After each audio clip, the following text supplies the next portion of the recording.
함께 읽은 누가복음 3장 4장에서 누가복음 3장 2절에서 9절 말씀을 가지고 침례 요한의 부르심, 그리고 침례 요한이 우리들에게 회개를 선포하는 그 내용에 대해서 잠시 은혜를 나누도록 하겠습니다. 우리 누가복음 2장에 보면 이렇게 기록되어 있습니다. 안나스와 가야바가 대제사장으로 있을 때 하나님의 말씀이 빈들에서 사가랴의 아들 요한에게 임한지라. 어디에서 하나님의 말씀이 침례 요한에게 임했다고 하고 있나요? 바로 빈들입니다. 그리고 그 하나님의 말씀이 임하기 전에, 침례 요한에게 임하기 전에 그는 빈들에서 머물렀습니다. 여러분, 빈들은 광야를 이야기합니다. 광야는 어떤 곳인가요? 광야는 고독합니다. 광야는 외롭습니다. 광야에는 사람들을 찾아볼 수 없습니다. 그래서 사람들의 소리가 광야에는 없습니다. 그리고 광야에는 세상의 소리가 들리지 않습니다. 광야에는 침묵이 있고 광야에는 고요함이 있죠. 그런데 여러분, 신기한 게 있습니다. 사람의 소리와 세상의 소리가 들리지 않는 그 침묵의 장소에는 하나님의 음성, 하나님의 소리가 들리기 시작한다는 겁니다. 왜냐하면 여러분, 광야라는 히브리어 단어는 미드바르라고 합니다. 이 미드바르는 말한다는 뜻의 다발과 원이 같습니다.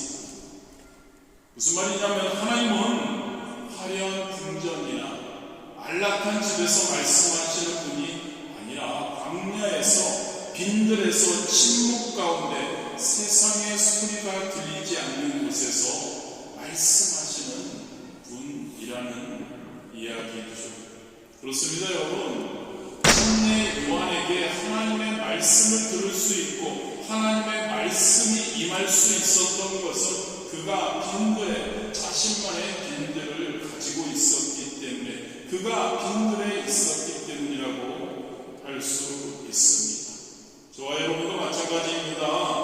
하나님과 나만의 만나는, 세상의 소리가 들리지 않는 빈들이라는 고독한 장소가 저와 여러분에게도 있어야 합니다. 그런데 여러분, 중요한 것은 여기서요, 침례 요한이 빈들에서 하나님의 말씀이 임하기 전까지 잠잠히 머물러 있었다는 것이 굉장히 중요한 것 같습니다. 무슨 말이냐면 침례 요한은 하나님의 계획보다 앞서서 행동하지 않았다는 겁니다. 하나님의 말씀이 임할 때까지 그는 빈들에서 잠잠히 하나님과 교제하며 있었다는 내용이죠. 3절은 이런 이야기를 합니다. 요한이 요단강 부근 강처에 와서 죄사함을 받게 한 회개의 침례를 전파하니, 하나님의 말씀이 빈들에 임하고 나서 그는 하나님의 계획보다 앞서 행동하지 않은 그는 하나님이 부르셨을 때에는 주저하지 않고 행동으로 옮겼다는 것을 우리는 알 수 있습니다. 하나님의 말씀이 임하기까지 자신을 숨기며 빈들 광야에 머물렀던 요한은 하나님의 말씀이 그에게 임하자 그때서야 자신에게 주어진 사명을 완수하기 위해 이제 사역을 시작했다는 이야기죠. 침례 요한은 철저하게 하나님의 시간표에 순종한 것입니다. 그렇습니다, 여러분. 기다려야 할 때가 있고 나아가야 할 때가 있다는 것을 우리가 기억하기를 원합니다. 기도해야 할 때가 있고 행동해야 할 때가 있다는 거죠.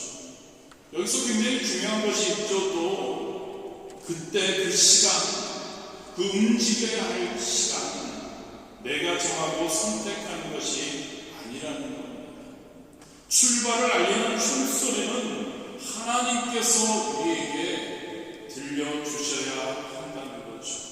그 충성이 들리기까지 저와 여러분은 무엇을 해야 할까요? 묵묵히 빈들에서 하나님과 교제하며 우리는 기다려야 할 줄 믿습니다.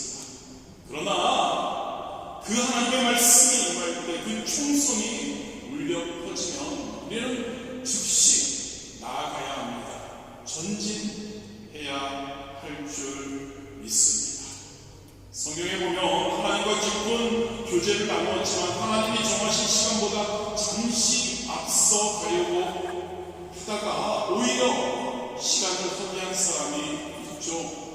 요셉입니다.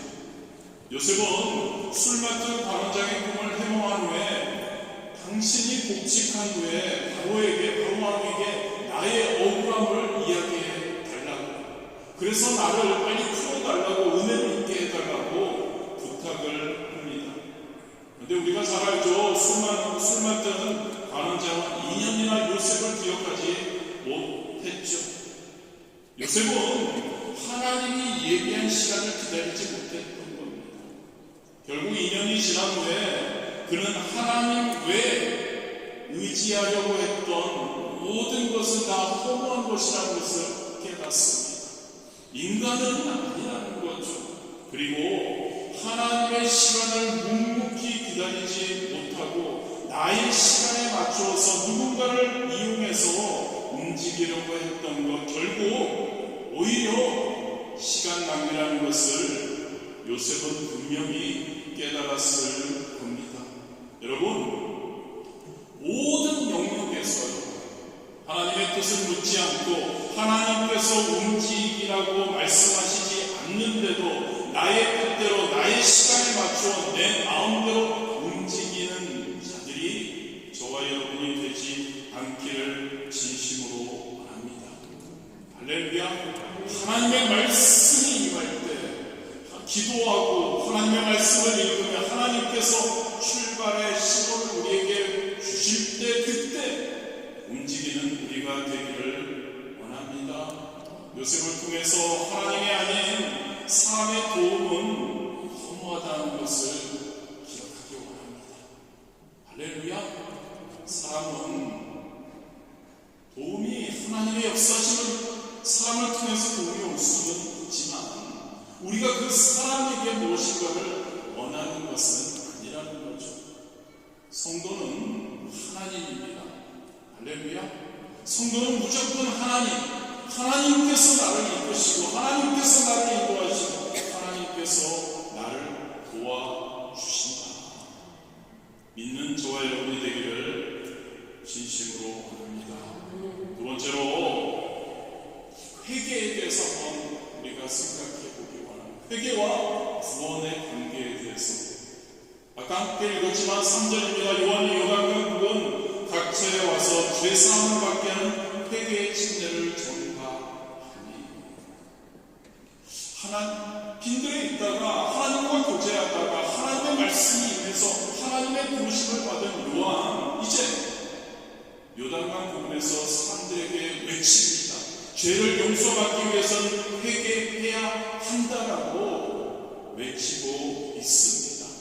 그 이유에 대해서 4절에서 이렇게 이야기합니다. 주의 길을 준비하라. 그의 오실 길을 곱게 하라. 회개하지 않고는 주의 길, 주님의 오실 길을 준비하고 곱게 할 수 없다는 이야기입니다. 6절에서 이 주의 길에 대해서, 오실 길에 대해서 구체적으로 이렇게 이야기합니다. 모든 육체가 하나님의 구원하심을 보리라 함과 같으니라. 구원을 의미하는 겁니다. 주의 길, 오실 길. 즉 여러분, 침례 요한이 이렇게 외치는 겁니다. 회개가 없는 구원은 없다라고, 회개하라고 외치고 있는 거죠.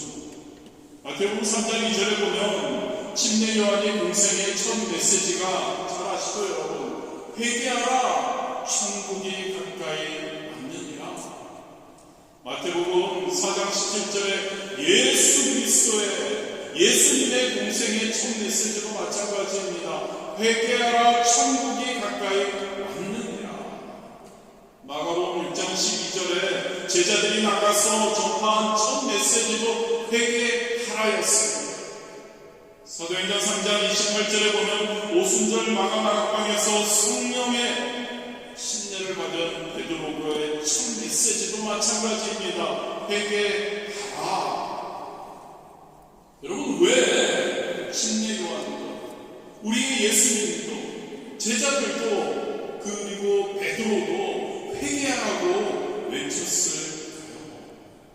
회개가 없는 천국은 회개가 없는 구원은 없기 때문인 줄 믿으시기를 바랍니다. 회개가 그렇게 중요하다는 이야기. 근데 여기서 우리가 생각할 것이 있습니다. 지금 침례 요한이 회개하라고 선포하고 있는, 누구에게 선포하고 있냐는 거죠. 불신자들이 아닙니다, 여러분. 자신이 아브라함의 자손이라고 생각하는 나라는 자들에게 회개하라고 외치고 있는 거죠. 요즘 말로 하면 몇 대째 나는 크리스찬 가정에서 태어났어. 나의 아버지는 나의 어머니는 장로님, 권사님이야. 그들을 향해서 침례 요한은 외치고 있는 겁니다. 이 돌들로도 아브라함의 자손이 되게 할 수 있어. 혈통이 아니야, 가문이 아니야. 그것으로 너희가 회개하는 것을 대체할 수 없어라고 선포하고 있는 겁니다. 성경을 보면 구원은 오직 믿음으로만 받는다고 우리가 많이 듣습니다만 그것만은 아닙니다. 마가복음 1장 15절도 이르시되 때가 찼고 하나님의 나라가 가까이 왔으니 회개하고 복음을 믿으라 하시니라. 히브리서 6장 1절에도 그러므로 우리가 그리스도의 도의 초보를 버리고 죽은 행실을 회개함과 하나님께 대한 신앙과,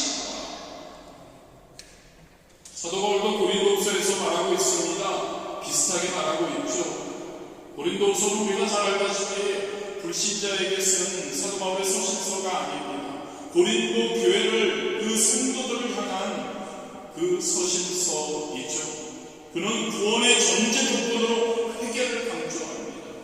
구원에 이르는 회개를 하라고 그는 그들에게 외치고 있습니다. 고린도후서 7장 10절이죠. 하나님의 뜻대로 하는 근심은 후회할 것이 없는 구원에 이르게 하는 회개를 이루는 것이요 세상 근심은 사망을 이루는 것이니라. 여러분, 믿음이 있다고 해도 구원을 위해서 회개는 선택사항이 아니라 필수 사항이라는 겁니다. 할렐루야. 예수님도 회개가 없는 구원은 없다고 말씀하십니다. 누가복음 13장에서 예수님께서도 있는 자들에게 말씀하십니다. 소위 자신이 아브라함의 자녀라고 선민이라고 하는 자들을 향해서 3절과 5절에 이렇게 말씀, 너희들도 회개하지 아니하면 다 이와 같이 망하리라. 더 나아가 그것을 2번에 걸쳐서 선포하십니다. 그리고 한 제자가 물어봅니다. 주님, 23절에 구원받는 사람이 많습니까? 적습니까? 예수님의 답변은 적다입니다. 그리고 24절에 좁은 문으로 들어가라고 말씀하십니다. 그리고 들어가기를 구하여도 못하는 자가 많다고 단호하게 예수님도 말씀하고 있는 거죠. 여러분, 예수님 단순히 교회 다닌다고 예배 드린다고 구원받는 것이 아니라고 말씀하고 있습니다. 회개에 매 순간의 삶에서 저와 여러분을 돌아보아야 합니다. 할렐루야. 하나님을 믿습니다. 예수님을 사랑합니다. 그것으로만 끝나는 것이 아니죠. 물론 제대로 믿으면, 진짜 하나님을, 예수님을 사랑하면 우리가 회개할 수밖에 없는 것 맞습니다. 그러나 안일하게 나는 믿으니까 구원받았다로 끝나서는 안 된다는 거죠. 매 순간, 그래서 우리는 매 순간 기도하는 거죠. 매 순간 말씀 보고 매 순간 예배하는 거죠. 와서 깨닫고 나의 지금 상황을, 내가 지금 어떤 상황이 있는지를 보고 무릎 꿇는 거죠. 회개하는 거죠. 할렐루야. 매 순간 우리의 삶을 돌아볼 수 있게 되기를 진심입니다. 매 순간 하나님의 말씀에 비추어서 우리가 회개할 수 있게 되기를 원합니다. 매 순간 왜 성령 충만해야 합니까? 매 순간 성령님께서 나에게 깨달음을 주시는 거죠.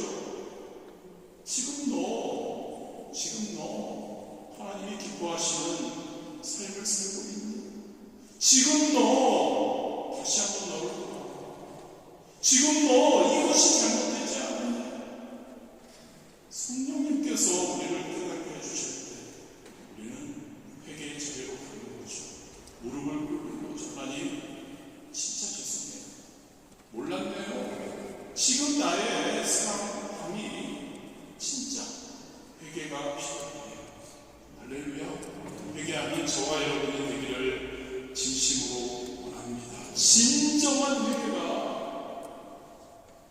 8절과 9절에서 그렇다면 이 여러분 회개하자는데 그 회개가 진짜 자주 말씀드렸습니다만 또 한 번 더 함께 나누기 원합니다. 진짜 회개가 무엇입니까? 오늘 말씀의 제목과 마찬가지입니다. 회개에 합당한 열매를 맺는 것이 진정한 회개입니다. 8절과 9절도 그러므로 회개에 합당한 열매를 맺고 속으로 아브라함이 우리 조상이라 말하지 말라. 내가 너에게 이르노니 하나님의 능히 이 돌들로도 아브라함의 자손이 되게 하시리라. 이미 도끼가 나무 뿌리에 놓였으니 좋은 열매 맺지 아니하는 나무마다 찢겨 불에 던져지리라. 회개하라고 말을 하시고 침례요한은 회개에 합당한 열매를 맺어야 한다고 강조하고 있습니다. 잘 아시죠 여러분? 회개는 단지 입술로 고백하고 다짐하고 감정적인 뉘우침이 아니라는 거죠. 착각할 때가 우리가 많은 것 같습니다. 눈물을 흘려 콧물을 쏟으며 통곡하고 나서 그래 내가 잘못했어. 그것이 참된 회개라고 고백하는 사람들이 있습니다. 문제가 뭔지 아십니까? 삶이 달라지지 않았다면 그것은 회개가 아니라는 겁니다. 여러분 회개는 반드시 자신의 잘못과 죄를 고백한 후에 그 죄를 끊어내는 행동적 결단까지 수반되어야 하는 줄 믿습니다. 아멘. 말로만 하는 것이 아니라 몸부림쳐야 한다는 겁니다. 압니다. 몸부림친다고 해서 하루아침에 안 바뀌는 거. 그러나 우리의 마음을 보시는 하나님께 하나님 진짜 이거 다시 침례요한은 그 변화죠. 결단하고 열매를 맺는 그 변화, 그것이 없는 자들을 향해서 9절에 선포합니다. 이미 도끼가 나무 뿌리에 놓여 있다. 회개에 합당한 좋은 열매를 맺지 아니하는 자들은 결국 불에 던져질 것이다. 회개한다고 하지만 행동의 변화가 없는 고백, 그 다짐 후에 그것을 회개라고 착각하고 살아가는 사람들 최후에 경험하게 될 충격적인 현실이라는 거죠. 열매 맺지 않은 자들은 결국 불에 던져져 멸망하게 될 것이다. 너가 이유로 믿는다고 하지만 온전한 회개를 하지 않는 자들에게는 멸망이 기다리고 있다는 겁니다. 이 말씀에 충격을 받은 우리들은 오늘 함께 읽지는 않았지만 10절에서 침례요한에게 어떻게 열매를 맺어야 하는가, 회개에 합당한 열매가 무엇인가를 물어봅니다. 10절이죠. 우리가 이러되 그러면 우리가 무엇을 하리까?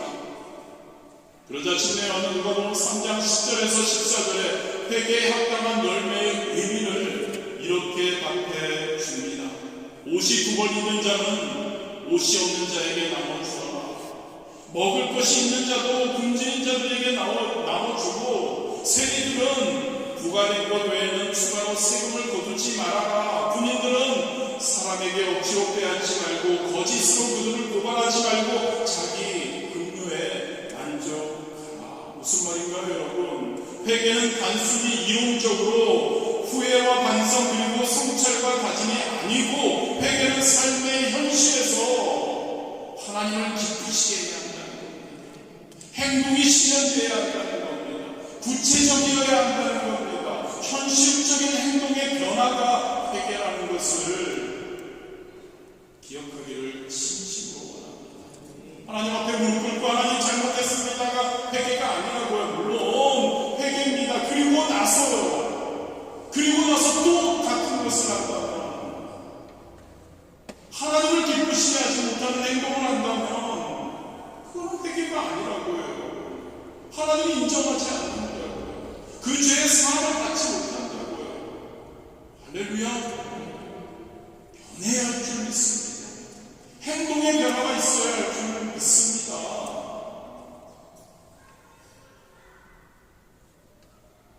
하나님을 기쁘시게 하는 열매를 맺어야 돼요. 이웃을 기쁘게 하는 열매를 맺는 것이 진짜 회개에 합당한 열매를 맺는 것이고 그것이 진짜 회개라고요. 그것이 하나님이 진짜 인정하는 회개, 그 회개의 자리에 우리가 항상 있게 되기를 진심으로 원합니다. 회개와 우리는 후회를 헷갈릴 때가 많이 있는 것 같습니다. 회개는 히브리어로 슈브입니다. 이것은요, 잘못된 길로 가다가 자신의 잘못을 깨달은 후에 그 방향에서 돌이켜서 올바른 방향으로 걷는 행동의 변화를 포함하는 단어입니다. 그런데 많은 사람들이 후회를 회개로 착각합니다. 후회가 뭐죠, 여러분? 무엇인가 비슷합니다. 잘못된 길로 가다가 깨닫습니다. 그리고 그 잘못된 길에 간 것에 대한 아쉬움과 죄송함에 슬퍼하고 아파합니다. 그리고 잠시 이게 너무 잘못됐네, 하나님 죄송해요까지 합니다. 그리고 다시 그 길을 계속 가는 것, 회개가 아니라 후회입니다. 후회는 눈물도 있습니다. 후회는 감정적인 변화도 있습니다. 후회는 고백도 있습니다. 후회는 다짐도 있습니다. 하나님, 이제는 더 이상 이 죄를 짓지 않겠어요 가지고 있습니다. 그런데 행동의 변화, 그것을 다시 하지 않는 행동의 변화까지 가지 못하는 게 후회라는 것이죠.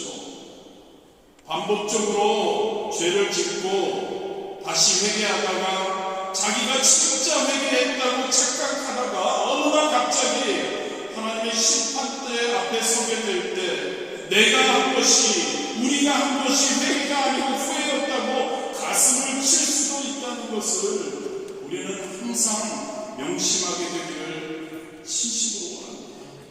잠언 12장 28장 13절에 이렇게 기록되어 있죠. 자기의 죄를 숨기는 자는 형통하지 못하나 자기 죄를 고백하고 버리는 자는, 열매를 맺는 자는 불쌍히 여김을 받으리라.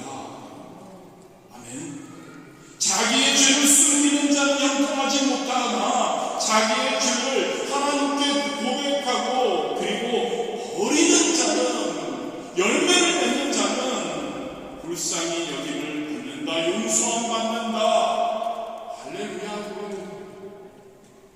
말씀을 마무리하겠습니다. 인생을 살면서 깨닫게 되는 것이 저와 여러분 모두 죄로부터 완전히 자유할 수 없다는 겁니다. 그런데 참 우리 하나님이 너무 감사하지 않으십니까? 만약에 우리가 지금 죄대로 심판을 받는다면 아마도 천국에 갈 사람은 한 명도 없을 겁니다. 그런데 우리 하나님은 너무 감사합니다. 너무 은혜로운 하나님이시기에 우리에게 회개할 수 있는 기회, 돌이킬 수 있는 기회, 주셨다는 거죠. 자주 말씀드리지만 살아있음에 감사하기 원합니다. 숨 쉴 수 있음에 감사하기 원합니다. 죽으면 회개할 수도 돌이킬 수도 없습니다. 이 자리에 우리 함께하면서 진짜 걸어나와서 숨 쉬며 예배할 수 있다는 것에 감사하시고 지금 기회 주심에 감사하시고 이 기회를 누리시기를 진심으로 원합니다. 하나님이 우리를 사랑하셔서 그 기회가 우리에게 있다는 겁니다. 그런데 여러분, 이 죄를 완전히 끊어내는 것, 진짜 회개하는 것, 회개에 합당한 열매를 맺는 것, 그리고 첫 번째 단락에서 함께 나눈 것처럼 하나님의 때에 하나님의 일을 하는 것, 어떻게 생각하시는 거예요? 저와 여러분의 힘으로 가능하다고 생각하십니까? 저와 여러분의 힘으로 하나님의 그 때를 정확히 알고 그리고 그때 진짜 우리가 하나님의 일을 위해 달려나갈 수 있는, 그리고 우리의 죄에 진짜 그 회개에 과연 우리가 그것을 행할 수 있느냐는 그런 거죠. 매 순간 우리는 부족함을 느끼는 것 같습니다. 아니, 부족함이 아닌 것 같습니다. 불가능하다고 우리는 인정하지 않을 없는 것 같습니다. 어떻게 가능할까요? 너무 자주 말씀드려서 죄송하지만 여러분 성령님의 도우심이 있어야 하는 줄 있습니다. 우리는 할 수 없다고요. 인정하십니까? 하실 수 있는 분 계십니까? 할 수 없습니다. 불가능합니다. 아는데 말씀을 듣고 내가 말씀을 읽고 기도하며 하나님의 주시는 마음을 품고 알아요. 하나님 있기에 내가 하나님의 일을 해야 한다는 거, 진짜 제대로 된 얘기를 해야 한다는 거. 그런데 불가능하다는 겁니다. 얼마나 감사한지요. 예수님이 승천하시며 우리에게 보혜사 성령님을 보내주셔서 우리와 함께 하시고 우리를 도와주시고 우리를 깨닫게 해주시고 우리에게 능력 주셔서 진짜 우리를 깨닫게 해주신 것만으로도 감사한데 그것을 우리가 진짜 되게 합당한 열매를 맺도록 우리를 도와주신다는 것, 감사할 수 있게 되기를 바랍니다. 성령님께 감사하지 않으시고 그렇다면 우리는 성령 충만해야 할 줄 믿습니다. 성령님이 우리의 삶 가운데 우리를 지배하시고 충만하셔서 우리에게 매 순간의 삶 가운데 어떤 선택의 기로에서 우리를 깨닫게 해주시고 그리고 그 깨달음을 통해서 우리가 다짐하고 성령님 함께하여 주셔서 이것이 완전히 돌이킬 수 있는 제가 되게 하여 주옵소서. 하나님의 일을 진짜 하나님의 때에 하나님께서 원하실 때 하나님이 기뻐하실 때 할 수 있게 하여 주시옵소서.